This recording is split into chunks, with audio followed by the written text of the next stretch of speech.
it's a discipline to learn how to relax.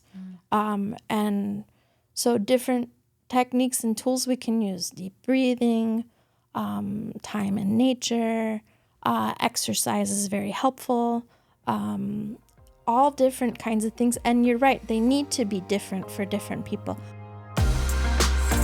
Welcome to Healthier Me, a show that highlights the health journey of everyday individuals in Saginaw who have chosen to take the steps to be well.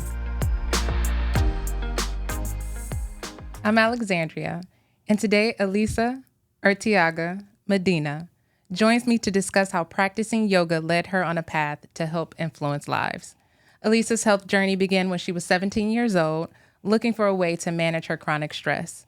Over the years, the mindfulness practice led her to create her own business called Prem Yoga Wellness, while also working as a community activist. Thank you so much for joining me. Hi, thank you for having me. Yes, how's everything going? Pretty good. Yeah. Definitely. It's so funny. A couple years ago, I met you. A friend of mine invited me to go to aerial yoga, and I took my daughter, and we had such a fabulous time. Oh, wonderful. Yeah, Yes. that's one of our real fun classes. Yeah, I was a little nervous. I thought I was gonna fall, but I didn't fall. So I'm glad. everything went well. So thank you for that experience. So, I want to open up with this question because I think there's a lot of misconceptions around yoga, and a lot of people, sometimes it can even be religious based or anything like that. So what would you clear up if someone had a misconception about yoga? So yoga does have its roots in a yoga philosophical background, which many people practice in different religions in India. But the practice that we have today includes asana, or physical posture practice, and some different meditation techniques, and as well as a value system of yamas and niyamas. So they're tools that are universal and that anyone can use, and was meant for creating peace in the body and the mind. Okay. Some of the words you said, I'm like, I have no idea even what it means, but it sounds fine. peaceful. Okay, so it's more so about creating peace within ourselves. Yes. Okay. Definitely. So your beginnings, it didn't start here in Saginaw. You're actually from Chicago. Yes. So, there's a lot on the news about Chicago, but I want to know, what was your experience like growing up there? So I grew up on southwest side Chicago, close to Midway Airport, over by 55th and Cicero area, really close to the airport itself. And I never like to think about what everybody thinks about Chicago or south side or southwest side, but I grew up with an immigrant dad and a mom who was from south side Chicago. And it was quite a experience. They got divorced when I was really young. And I ended up doing a custody that was like back and forth. Not weekends, not weeks, like every day. And it was wild. But I love being from Chicago. And I also went to Chicago Academy for the Arts, high school there. It really influenced my whole trajectory in my life. So talk about you going to that particular school, because I read that it was similar to like SASA, which is Saginaw Arts and Sciences Academy here in Saginaw. So what did you study, or was there a concentration type class there? So our curriculum was like pre-college requisite type study. So we had a focal area. I don't know if SASA does the same, but our classes, I want to say they're either from 7 or 8, and then we cut off right at 3, and then at 1, and we had 1 to 4 p.m. Focus study. And I was a visual arts student, but I also got into the music department, doing some music as well, vocal training, and I really loved my high school just as much, I think, as all the SASA students do here.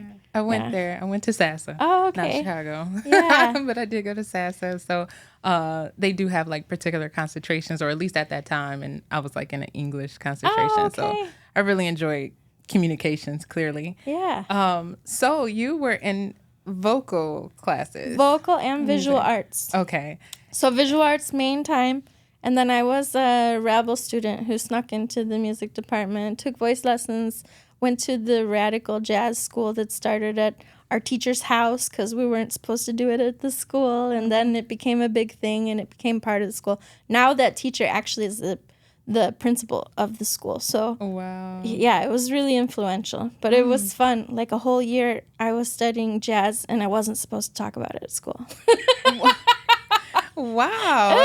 That seems kind of crazy. Yeah, it was there was a change in directors in the music department at some point, and it all like, one kid who played saxophone didn't want to play a classical set for his senior recital, and it became like a big butting heads, and that's when all the jazz curriculum teachers started like a special renegade school. And like we didn't talk about it at high school. But then later on it became celebrated. But that's what also got you into yoga because of going through vocal training, right? Yes. So Okay. my voice lesson teacher in high school was also a yoga teacher at a yoga studio about 3 blocks from our high school. So she told me like I wasn't breathing for whatever reason. I would get panicky during class. And so she would use some yoga in her voice lesson trainings. And then I really took to it. And she said, I teach a class down the street. You should just come. Yeah. So then I started going to yoga classes just a couple blocks away. And that was where I really got into it. And it felt really good and really right. So how, you said she taught like yoga in the class. Like, what did that look like? Like 3-part breathing, deep breathing, abdominal breathing, being able to use your breath long and slow, and then focus on breath work while you're singing. Yeah. See, and I guess for me, when I think about yoga, I'm just thinking about the movement, like postures, the postures, yeah. and it's more than that. Yeah. It's the breath work. Yeah. So how did that help you? Clearly you went down the path of yoga versus vocal, but did it help you in a sense in the vocal classes? Oh, it really helped in music and in art. I ended up using all the meditation studies that I was learning to really center and focus. And that's actually the only way I can be creative today, because I grew up with a lot of like household criticism and around art. Even though I went to art school, I had working class family who was like, that's not a profession. And so my creative path, I need that grace and that meditative space to clear my mind to be creative. So being a child, your creative energy were kind of stripped away in your household. A little bit. I grew up in a family that had, on both sides, multiple generations of addiction and mental health issues. And the stuff that was going on at home would impact how I could participate when I was in high school. Yeah. Wow. And this is what I also love about this show as well, because we're talking to people with various health journeys, and health looks like mental health, and as a child, you kind of went through a stressful time in your life. Yeah. So at 17, you decided to take a leap and kind of get out of that situation. Yeah, and I didn't know it would take me there either. I was in class, and the postures and the breathing cleared my mind in a way that nothing else seemed to. I even remember I was doing one posture and I tried to do it extra, and the teacher was like, no, you're working too hard. This is about peace and relaxation. you're stressing yourself out. Oh my God. So while you're trying to create peace, you're causing stress. Yeah, I was like trying to do like twist like 360 degrees or some silly thing that's like impossible. I'm also like kind of curious because like, did you try to introduce that to your family like as you were learning it? Oh, I did, but it went not noticed for many years, or it got I grew up with like tough South Side family like criticism, so it was something that people would like make fun of a little bit, for a while. But I think that any tool you use for health, once people see you gain access to that healthy way, they're inspired. So now my sister does yoga. Now my mom does yoga. My dad, he always, for some reason, even when I was little, he has that mindfulness way of thinking. And I think that's how yoga really stuck with me. He always would say things that later on when I was in yoga studies, people would say it and I'd be like, whoa, my dad said that first. So where's your dad from? I know you said he's an immigrant. My dad is from Uruguay or Uruguay, and he came here, I think, when he was 19. So he, during the time when he came, there was a dictatorship in his country, and him and his friends around 17 through 19, like, all got together and moved together. And you did something similar, though. Like, if you kind of, if you kind of look at it, though, it's like, true. you also took a leap as well as he to leave a country, and then you left your home and then decided to go on to Baltimore and study. I moved to Baltimore when I got into college. And so, at 18, I was out of the house and I was on my own thing. My dad used to say that a lot, though. He used to be like, it's my house until you're 18 and then you can do what you want. And I turned 18 in high school, actually. And so I actually moved out in high school in my senior year, and I lived by myself during my senior year. And that helped me get a hold of my mental health. I was able to suddenly choose my own therapy and my own things that I needed, and I really needed it at that time. My boyfriend's mom was a social worker and addictions counselor, and for my 18th birthday, they just like dropped me off at a 12-step meeting for family members of alcoholics, and then I didn't think I needed to be there, and then I was like, oh yeah, I need to be here. Wow, that is amazing. So, especially the fact that they seen that and decided to say, okay, let's get her some help. Because some people could just ignore you and be like, whatever, you know, but they seen you.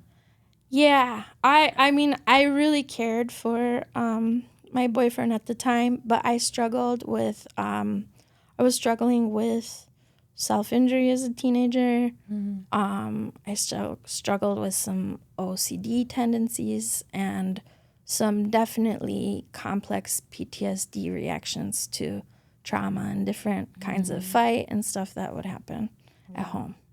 That is, I'm going to say it's amazing, the fact that you've been able to go through what you've experienced and then to be in this, light right now, because no one would ever know, right? Like, I've seen you smiling. It's not something you notice on the outside, because like I was looking for pictures and stuff you had asked for, and it's like you don't really see it, but it impacts me every day. I feel like I've chosen the different careers that I have had so that I could have the time to really be available to me to work on my mental health.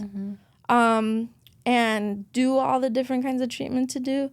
I go to like probably 3 meetings a week for adult children of alcoholics. I have an EMDR specialist, a psychiatrist, and a counselor, and I go to relationship therapy. So I do it You're all doing at the work. its max. But you're doing the work. Yeah. There's some people who haven't even started. And the fact you saw at 17, okay, finding yoga and going through that process of just breath work. Yeah. Like, it's so crazy because I was talking to my sister recently and she was like, I've been doing better and I'm breathing. And I was like, yeah. So she got like really excited about the fact that it was just taking a deep breath sometimes just can make you feel better. It really and we don't talk about does. that. I mean, we need to talk about it more. I feel like societal and institutional pressures try to take people's breath away from them. It's so it's something so autonomous that you can do yourself that and the amount of stress that different people experience every day, and the impacts from the institutions that are not really focusing on how unhealthy areas people have to go through.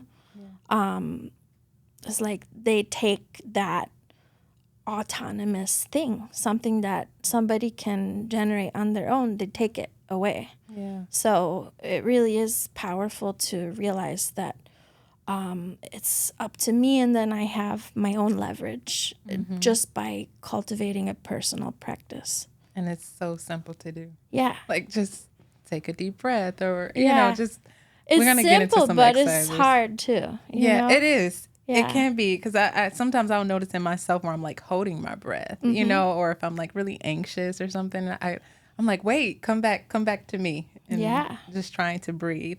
And I also want to put out there too, which I had learned, just breathing also helps you to achieve fat loss. Yes. Like, we don't even talk about that part because most people think, let me go to yoga, let me do this fitness class, let me get in the gym. Right. But it's breathing that actually helps you to achieve fat loss. Yeah, and actually that's unique about yoga is that not every yoga class is going to be an aerobic class. And aerobic exercise gets your heart pumping, and then your muscles and stuff have to do this chemical process of releasing more oxygen because you need to take in deeper amounts of breath. But in yoga, we practice deep breathing, much like when you learn singing. And so you are keeping your nervous system calm in a way that, like aerobic exercise, you're in the activity, go. You're in the sympathetic nervous system. In yoga, we try to keep you in a parasympathetic nervous system where it is about that rest, that ability to digest better because you're resting, and relaxation, intentional relaxation. And we cultivate that with the deep breathing. That is so interesting. Like, everything that you're saying, because I'm thinking about like just past trainers talking to me, and it's like, you need your rest, like even your sleep. And it's because your body is able to digest during that time period. But you can be awake, but doing yoga and actually resting your body in that type of way. There are some meditation practices, like it's called yogic sleep or yoga nidra. It's like a 45-minute passive meditation where somebody leads you through it. And they're doing studies with the military that show that practicing for 45 minutes signals in the brain the equivalent of 3 hours of deep sleep. So that's really important, especially for folks who have to deal with PTSD, where sleep isn't always restful, that you cultivate a practice where you can regain some of that rest in your body. That is so fascinating. I'm just so fascinated by this whole conversation. And so you also do work with PTSD, right? Is it? I know I saw CPTSD. So that's what I have. I have complex PTSD or compound PTSD. It means there were multiple events going on while I was growing up that influence how I have triggers or react now. So it's not like one instance of something happening that was stressful, but it is complicated, and it starts really young. And so how I interact with a person, especially if they it happens a lot with my husband, I'm not going to lie. So if we're having a conversation that brings me back to something that was stressful when I was young, then I can react. And I tend to react in a fight and then a flight mode the most. And sometimes I do experience disassociation or desensitization as well.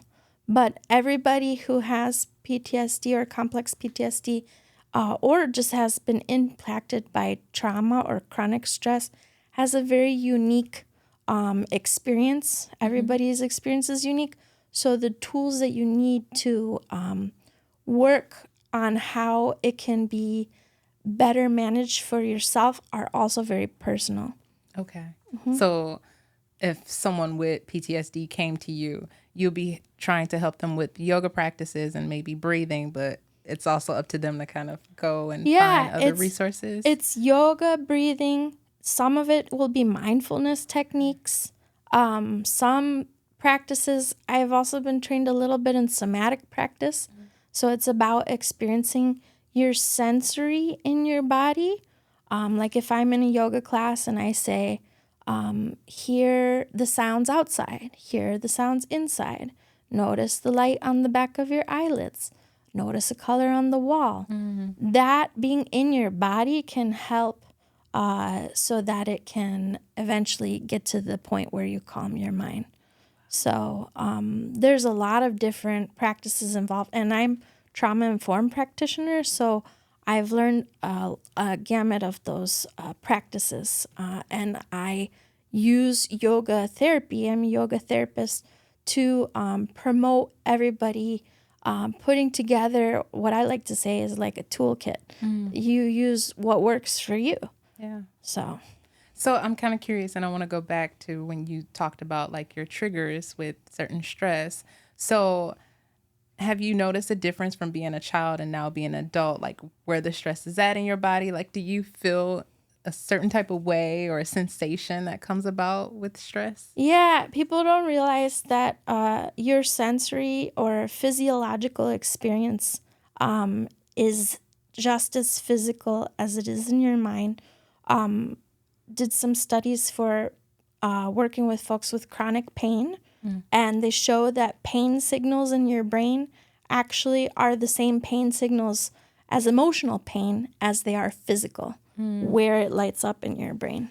So, yeah, sometimes I grew up in a household that didn't really talk about complex feelings or know how to express complex feelings in healthy ways. And so sometimes as I'm still learning how to know what my feelings are. I'll experience it in my body first, like tightness in your chest or tightness in your throat or, bricks, feels like bricks in your shoulders. Yeah. So has that like changed over time? Does it get better through the practices that you've been doing? Yes. And I know that when I'm doing my yoga practices diligently, I can be at a place where I don't experience that negative impact. And it's wild to know that that is the case. Even though when I was 17 and 18, I think when I was 18, I got massage at the same yoga studio I was going to. And I just, all the stress that I had been processing was so intense. I felt so good. And then I went home and there was there was the same environment at home. And it was a wild evening. And the stress came back really fast. And I got sick.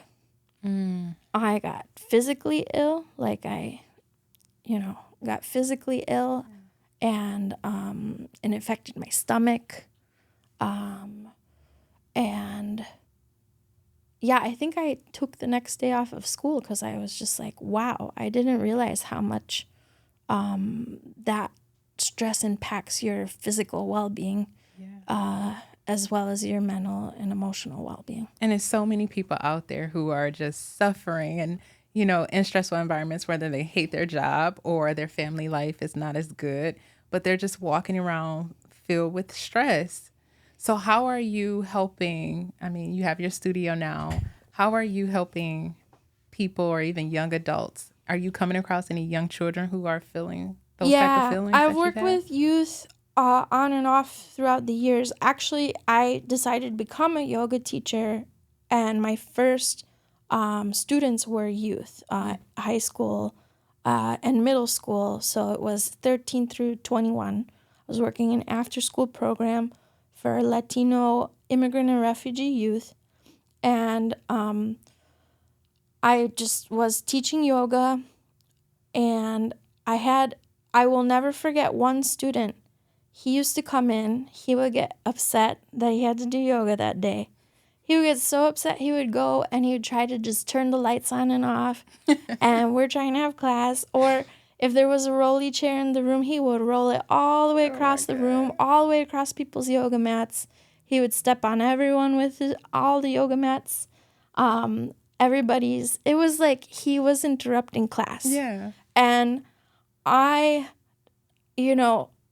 didn't understand at first, but then I asked him, I said, why is it so important to you to come in and like make it really hard to do class? And he said, well, because when I come to class, I suddenly feel all my stress.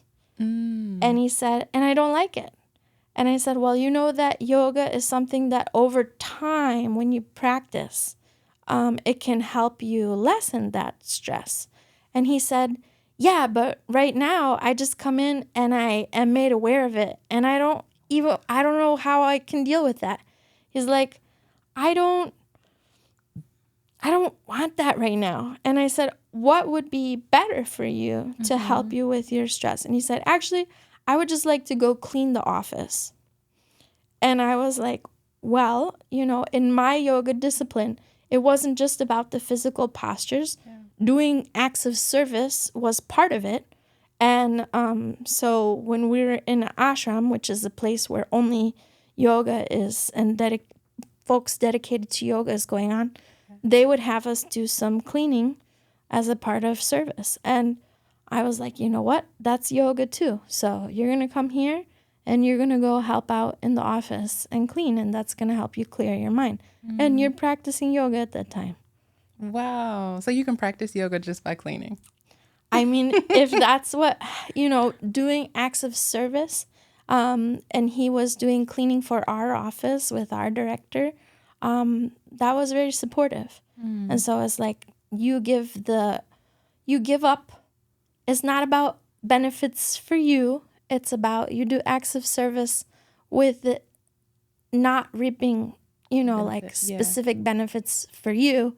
And when you do that, I mean, if you've gone and served at a soup kitchen, you know that you feel energized afterwards. You feel good. Yeah. You feel positive in your mindset. And so that is an act or a way to practice. And some people call it karma yoga. Karma yoga. Yeah. Okay. Because so many terms, I feel like I need you to write them all down so I can remember. Well, we do have a school now at the studio.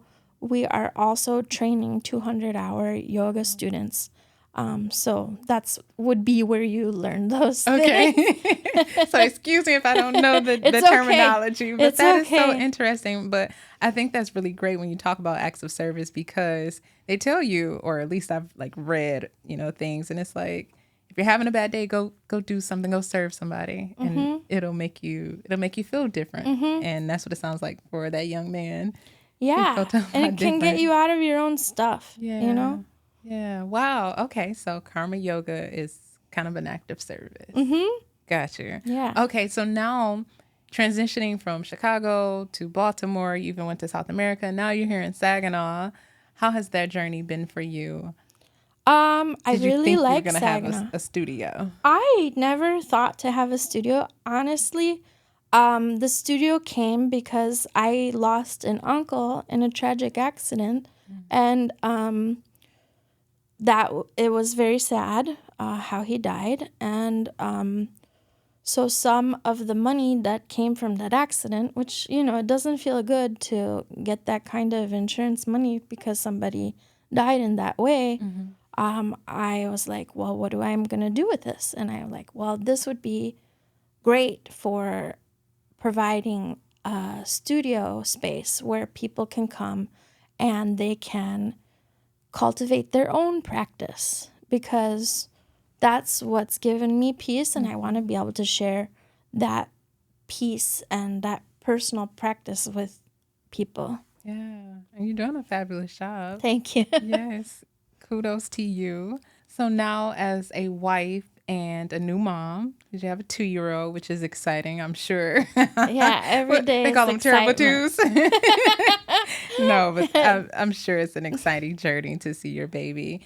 So what does managing stress look like now with new roles as a mom? Because a lot of the listeners out there and people who have been on the show, they're mothers, they come out of postpartum, and a lot of them talk about being depressed and having a lot of anxiety. Yes. So how did you manage that? I'm still managing that. My 2-year-old is about to be 3. I had not a great pregnancy experience. It really brought on my PTSD again in a really intense way. And I did have to seek help and support, and through different mental health support and institutions and medication. And I guess another thing about growing up in a household that was dealing and processing with trauma, not just with addiction, also grew up with a mother who processed her own mental illness. And I knew that my journey parenting was going to be me processing my experience having grown up. And so yeah, like I said, I have a whole slew of things that I do all the time to be functioning. I was like talking to a friend before I came here. I was like, how do you talk about all the different things that it takes for you to seem highly functioning? And she's like, forget highly functioning. We just need to function. Yeah, exactly. Kudos to her for that. Yes. Yeah. So, yeah, I'm really diligent because I want my child's experience to be completely different from mine. Yeah. And in order to do that, I need to do a lot of self-work. Yeah. But it sounds like you are, and you're very intentional as we're having this conversation. You're very intentional about what you're doing.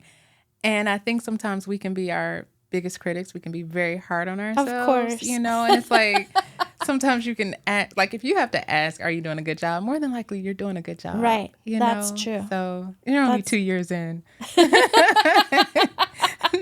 She's wonderful. She has all my creative bug too. So she'll get up at Tony's and sing for the whole room of people. Like she just has a way with talking to people. For a minute, she was like, in the grocery store, like being like, hello, grandma, hello, grandpa, just so she could have a conversation with somebody and engage them. And I was like, ooh, my goodness. So much different, huh? Singing, drawing, and I love that I can be supportive for that creative experience this time around. My parents did support me a lot in many ways, but I know that I can provide an experience that's not going to have the guilt or the shame game included. Yeah. We're all going through our experience, right? Yeah. And our parents, they had their own, and they come from different generations, and it's Definitely. like you have to give them grace. Yes, So, definitely. and it sounds like you have, and it sounds like you've inspired them too. In their own journey. Yeah, we're still, even though we all went through, what we did growing up, I know all their experiences that they had growing up were very hard as well. And so I am really good friends with my dad. He's been sober now for like over 9-10 years. Wow. And I'm friends with my mom, which was a very forgiveness and amends thing that we have to do. And that is a constant discipline too. It's just like a yoga practice. And actually, when I connect with my mom around yoga, it makes things a lot more peaceful. Like, look, it's like going for a walk. I was looking at something and it was saying if you're about to get in an argument or if you're in an argument, just like go for a walk with your significant other or something. And it's like, Mom, let's go to yoga. Yeah. Let's do yoga together.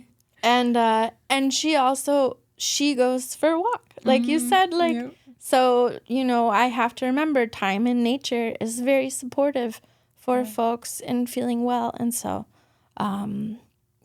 it's really nice to grow with my family as they grow as well in their health. That is awesome. And I just love this conversation because, like I said, our health journey can look so different. And it's about finding the practices that work for you. There are some people who don't want to be in the gym, but they may enjoy yoga practices. Yes. Or vice versa, or just even taking a walk. Yes. And it looks different, but the goal is to be disciplined, to be intentional, and then just also I like the meditation part too, like silencing the noise and feeling yourself, understanding who you are. Yeah. And a lot of people don't know that relaxation is a practice, and that it's not just watching movies or watching TV or, That's interesting because we're in a Netflix era. I know. We're in a TV era right now. And so, or games on your phones, it's a discipline to learn how to relax. And so different techniques and tools we can use, deep breathing, time in nature, exercise is very helpful, all different kinds of things. And you're right, they need to be different for different people. Yeah. I actually worked with a student who couldn't exercise for a long time because it would put their nervous system into fight or flight mode. And it was so draining.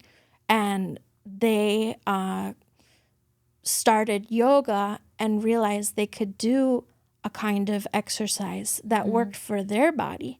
And that person went on to include those practices in their life very diligently, and even go on to be a teacher. That's great. So I have to ask before we close it out, what exercise could someone do on a daily to help them to manage their stress? Like, what exercise is it? Is there some type of breath work that you could share with the audience? Yeah, I think remembering that your breath can go deep into your lungs. It shouldn't hang out in the upper part of your chest. A lot of people, when they breathe, they'll notice if their shoulders go up when they breathe, they go. And that breath doesn't get very deep down into your lungs. So taking long, slow, elongated time to breathe. Use your nose. Your nose connects directly to your respiratory system. Okay. So sometimes you got to clear your sinuses to get that connected, and just going nice and slow. Take time to create spaciousness. Feel it. Feel it deep down. Your belly will move out as your diaphragm moves down. And you can take pause when you're full of breath. And you can make sure you get all your breath out. And really, you can activate your abdominal muscles and they'll move in as you exhale. Yeah. And just being able to create that where your belly moves out and you feel comfortable, because that's a vulnerable thing. A lot of people don't like to have their belly relaxed. Yep. But you need your belly relaxed to take a deep breath.